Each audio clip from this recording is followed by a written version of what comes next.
Ce journal vous est offert par Orange.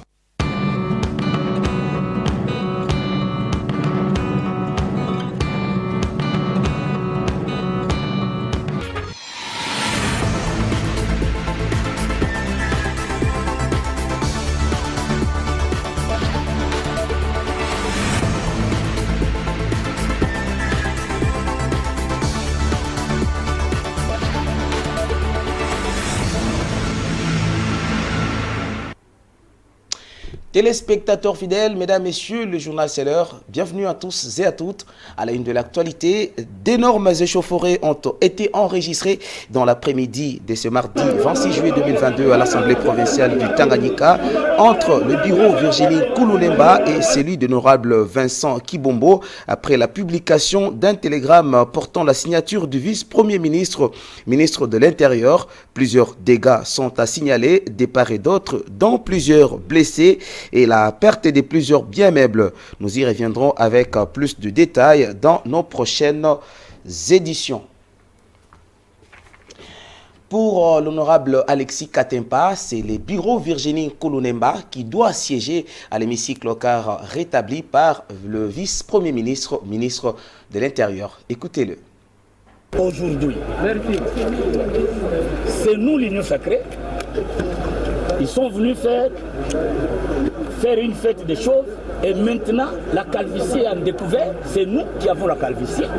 Alors les gens qui n'ont pas de calvitie doivent partir. Maintenant l'Union sacrée reste et rentre au bureau. Et nous ne voulons pas qu'il y ait des désordres. Alors, ce que nous devons savoir, nous avons été agressés, je pense que tout a été dit. Maintenant, nous devons entrer au bureau. Et nous dénonçons la non-exécution du message du VPM intérieur par les services de sécurité. Et là, ça frise. Nous ne sommes pas au Tanganyika comme si on était dans une république bananière. Je crois que nous sommes dans un état de droit et on doit rétablir les gens dans le droit.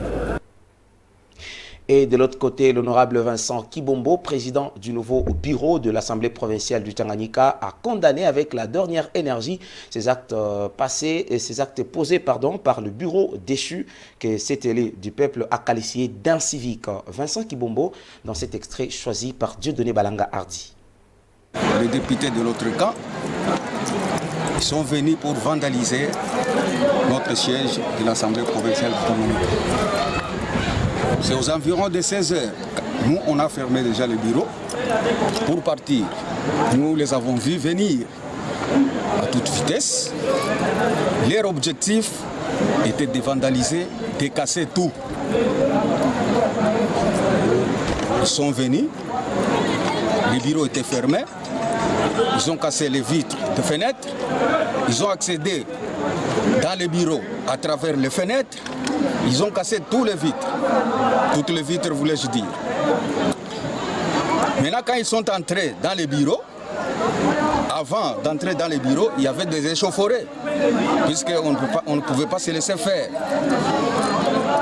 Il y avait des échauffourées de l'autre camp et de notre camp aussi. Il y avait des blessés. Nous avons appris aussi quand ils venaient, ils ont cogné quelqu'un, un membre de l'IDPS qui est entré aujourd'hui entre la vie et la mort. On ne sait pas s'il est déjà décédé. Ils l'ont cogné avec leur véhicule. Maintenant, quand ils sont venus ici, c'était une débandade totale. Des échauffourées à tout niveau. C'est alors qu'ils ont accédé dans leur bureau. Ils ont pris les immeubles qu'ils déclarent avoir achetés avec leurs propres fonds. Ils ont pris les rideaux pour dire que nous ne pouvons pas laisser à ce bureau ce que nous avons acheté avec notre propre argent. Donc, ils avaient un agenda caché. Ils ne sont pas venus pour négocier, ils ne sont pas venus pour travailler, ils ne sont pas venus, je ne sais pas, pour rendre travail à la population, non plus. Ils sont venus tout simplement pour semer le chaos. Ils ont un agenda caché par rapport à ça que nous ne savons pas. Maintenant, nous demandons à la justice de faire son travail. Et pourtant, nous sommes en vacances parlementaires. Qu'est-ce qu'ils sont venus faire ici au moment où nous sommes en vacances parlementaires? Les 4 membres du bureau de CHI, entre autres Cyril Kimpou, Esther, Abiba et Katempa. Ces 4 étaient déjà ici. Pourquoi ils ne l'ont pas fait avant? C'est seulement attendre l'arrivée de Virginie aujourd'hui, de l'honorable Virginie, et ne pas aller directement chez elle. Elle a quitté l'aéroport pour venir casser les histoires ici. La société civile du Tanganyika sort de son silence après avoir constaté toutes les polémiques politiques visant à déstabiliser l'autorité de l'État dans la province. Elle a condamné avec fermeté tous les actes posés par les députés provinciaux dans son mémo lu ce mardi 26 juillet 2022 au bureau provincial de la CNDH. Déclaration des organisations des cadres de concertation de la société civile du Tanganyika. Nous, acteurs de la société civile, membres des réseaux et plateformes de la société civile du Tanganyika, réunis dans le cadre de concertation provinciale de la société civile du Tanganyika, CCPSC Tanganyika en sigle. Suivons avec indignation l'atmosphère politique malsaine en province, conséquence directe du contour que prend le conflit actuel entre acteurs politiques qui tendent à bloquer le développement de notre province. Au moment où la population attend voir la matérialisation du programme du gouvernement provincial pour concrétiser la vision du président de la République sur le développement en général. La province est actuellement butée à de multiples défis sécuritaires, infrastructurels, économiques et sociaux qui ralentissent son développement et son émergence. Le révèlement de ces défis requiert une collaboration étroite entre les 2 institutions provinciales, à savoir l'Assemblée provinciale et l'exécutif provincial. Cette collaboration devrait concourir au bien-être commun de notre chère province quand chacune des institutions joue correctement son rôle dans les limites et dans les règles, les lois et des prérogatives constitutionnelles, mais tel n'est pas le cas actuellement. La population tanganikaise est plongée dans un plan inexplicable et assiste impuissamment à cette théâtralisation de la scène politique qui s'inscrit dans la sphère des acteurs politiques, affectant ainsi la vie socio-économique de la population. De ce qui précède, la population, craignant la recrudescence du banditisme, le retard dans le développement, l'instabilité politique et institutionnelle, pour éviter toute forme de violence qui peut plonger la province dans le chaos, appelle et recommande aux députés provinciaux du Tanganyika de reconnaître que vous avez été élus comme députés pour défendre l'intérêt général de la province et non comme membres du bureau de l'Assemblée provinciale. D'éviter la violation du règlement intérieur qui vous régisse pour le bon fonctionnement de l'Assemblée provinciale. De respecter les droits de la défense conformément aux dispositions de l'article 19, alinéa 3 de notre Constitution. Depuis votre élection en tant que représentant du peuple, vos électeurs n'ont jamais senti un impact positif de votre législature en cours, si ce n'est que vos scènes de bagarre qui déshonorent les bonnes mœurs, corruption, positionnement politique et autres attitudes d'antivaleurs. Faire de l'Assemblée provinciale le temple de la démocratie où la tolérance, le dialogue et l'unité ainsi que les intérêts de la population y sont défendus.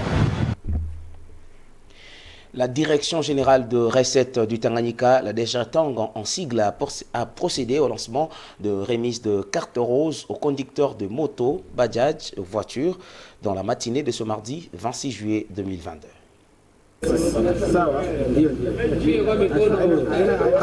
Après un long moment de réclamation et d'attente, enfin la direction générale du Tanganyika DGRTANG a mis fin au suspense. Cette régie financière, via son directeur général Mayani Pakou François, a procédé au lancement officiel de la remise des cartes roses aux conducteurs de motos, véhicules et bajaj du Tanganyika dans la matinée de ce mardi 26 juillet 2022. Réunis avec joie au visage, ces conducteurs ont l'un après l'autre reçu pour ce dont ils se sont déplacés. Un sentiment de satisfaction pour Mayani Pakou François, le directeur général de la DGRTANG, qui a lancé un appel aux conducteurs de se rendre au bureau de la DGRTANG pour le retrait de leurs cartes roses. Nous avons promis à nos assujettis que les plaques vont suivre et ne nous ont pas cru. Mais aujourd'hui, c'était une promesse, mais chose au fait, vous avez assisté vous-même à la remise des cartes roses de ceux-là qui sont en ordre. C'est plus de 1000, c'est plus de 1000, on ne sait pas appeler tout le monde au même moment. C'est ainsi que nous allons appeler un lot de 100 personnes par jour.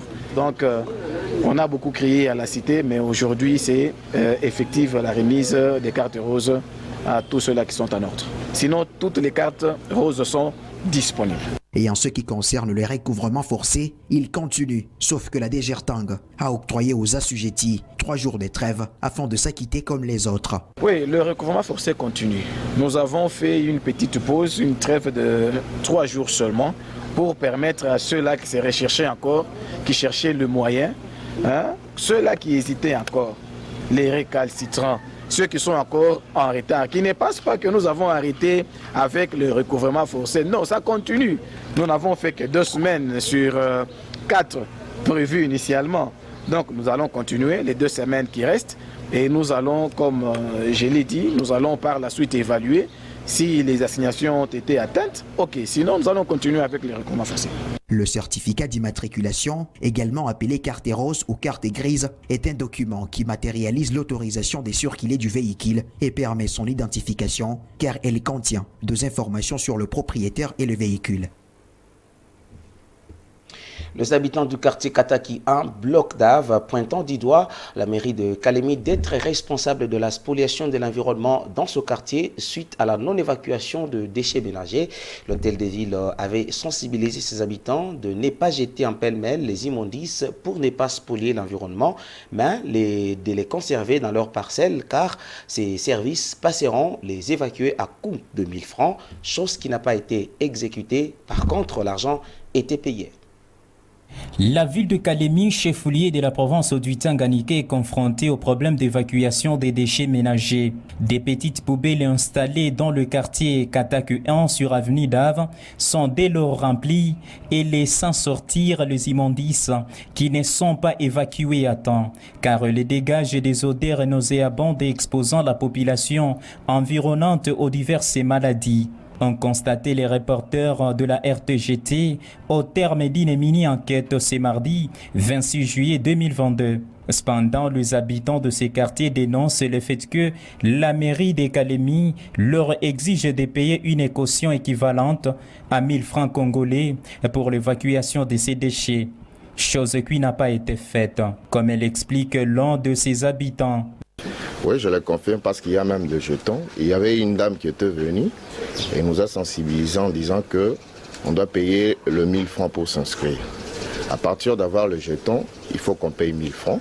À partir de ces 1000 francs chaque samedi. Donc dans un mois, on peut prendre 3 semaines au moins. Donc chaque samedi, les gens de mairie vont amener des camions pour aller enlever les immondices qui sont là. Tu vois qu'il y a plein d'immondices qui sont là. Et maintenant, nous, on n'a pas le moyen de les évacuer. Tant qu'on paye, parce qu'il nous a dit qu'on paye le 1000 francs, à la fin de chaque mois, on paye le 2000 francs qui reste. Donc c'est 3000 par mois. Depuis qu'elle a récolté l'argent, même les jetons est là. Leur numéro est là et leur nom est là. Oui. On dit à la mairie d'abord, les immondices sont là. Parce qu'eux, ils nous ont dit et ils nous ont confirmé qu'il n'y a pas moyen que nous-mêmes, on s'occupe de ces immondices parce qu'eux-mêmes, ils vont venir dégager ces immondices. Et maintenant, quand il y a plein d'immondices, il y a plein de maladies encore comme ça. Donc là, ça nous gêne directement. Donc on n'a pas le moyen de les enlever quand ils ne nous accordent pas cette opportunité. Des solutions doivent désormais être mises en place afin d'éradiquer ces phénomènes qui ternuent l'image de la ville de Kalemi. L'Agence des Nations Unies pour les réfugiés, le HCR en sigle, sous délégation de Kalemi et ses partenaires ont rapatrié des centaines de réfugiés congolais qui vivaient en Zambie en passant par la frontière de Lukinda de Mpweto. C'est un reportage de Cédric Momamou Sontolé rendu ici par Dieudonné Balanga Hardy.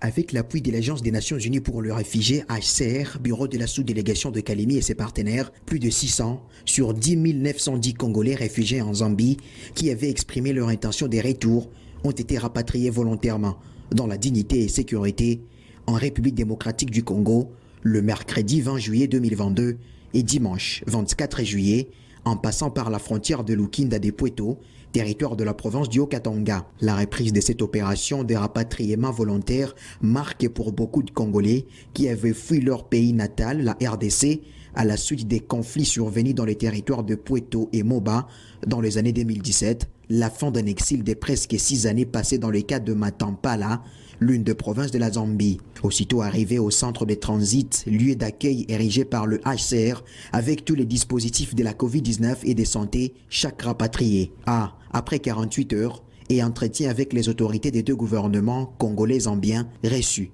un paquet d'assistance monétaire et 4 commodités des vivres de la part du PAM à travers son partenaire Action contre la pauvreté, ainsi qu'un kit de dignité particulièrement pour les femmes. L'administrateur de territoire de Mpweto, Derby Lumbwe Wellington Kanganyoka, se félicite au nom de toute la notabilité coutumière de sa juridiction, de l'engagement ferme du HCR et des autorités congolo-zambiennes pour la réussite de cette opération. Pour M. Augustin Takpa, chargé des solutions durables au Haut Commissariat pour les réfugiés et chef d'équipe, ce rapatriement volontaire des Congolais, facilité par le HCR, traduit sa ferme volonté d'accompagner les actions du gouvernement, tant provincial que national, dans le cadre des solutions durables au bénéfice des rapatriés. Un merci très sincèrement aux autorités gouvernementales de la province du Haut-Katanga et notamment du territoire de Mpweto qui ont véritablement facilité cette opération qui se passe, comme nous venons de le dire, qui se passe très bien. L'accompagnement va consister à les aider à aller dans leur destination finale en facilitant le transport pour eux jusqu'à des points de chute de manière à ce qu'eux-mêmes puissent se rendre dans leur famille d'accueil ou bien dans leurs maisons respectives. Nous allons ici faire un premier check-in sur le plan médical, sur le plan donc santé.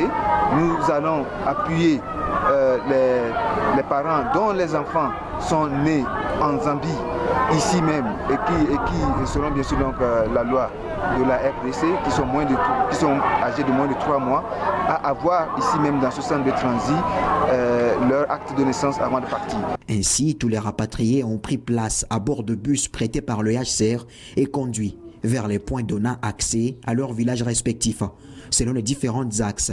Le Haut Commissariat pour les réfugiés appuiera les rapatriés dans leur zone de retour avec des projets dans le domaine agricole, en réhabilitant également les infrastructures sociales des bases. Cette opération va se poursuivre jusqu'en décembre 2022, et ce, grâce aux généreuses contributions de ses donateurs.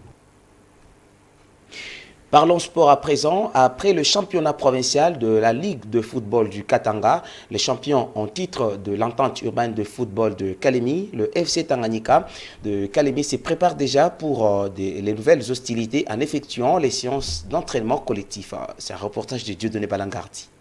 2 semaines déjà depuis que le Rogis Blancos du FC Tanganyika, champion en titre de l'entente urbaine de football de Kalemi, ont débuté les entraînements collectifs au stade Tanganyika de la SNC Kalemi. Après avoir pris part au championnat de la Ligue de football du Katanga, organisé à Kamina dans le Haut-Lomami il y a plusieurs mois, où le club était éliminé en demi-finale de la compétition, place à présent à de nouveaux objectifs pour le poulain de Massoudi Valentin. Kolian Sapou, médiateur polyvalent du club 55 fois champion de l'EFCAL, et ses coéquipiers ont la mission de redynamiser le club sur le plan physique et lancer les hostilités pour la nouvelle saison. Nous sommes dans la séance de préparation, on se prépare physiquement surtout, afin de redynamiser encore l'équipe sur le point physique, que l'on soit au point.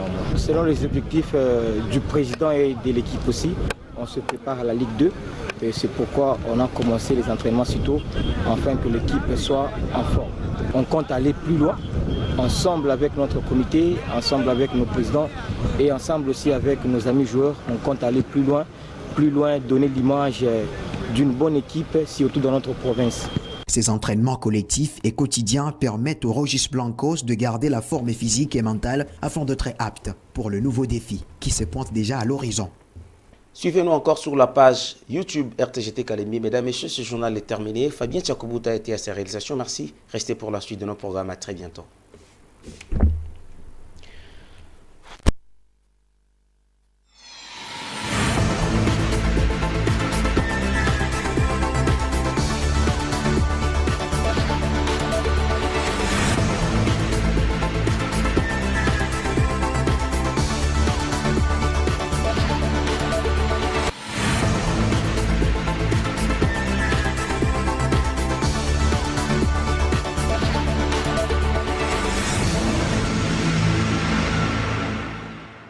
Ce journal vous a été offert par Orange.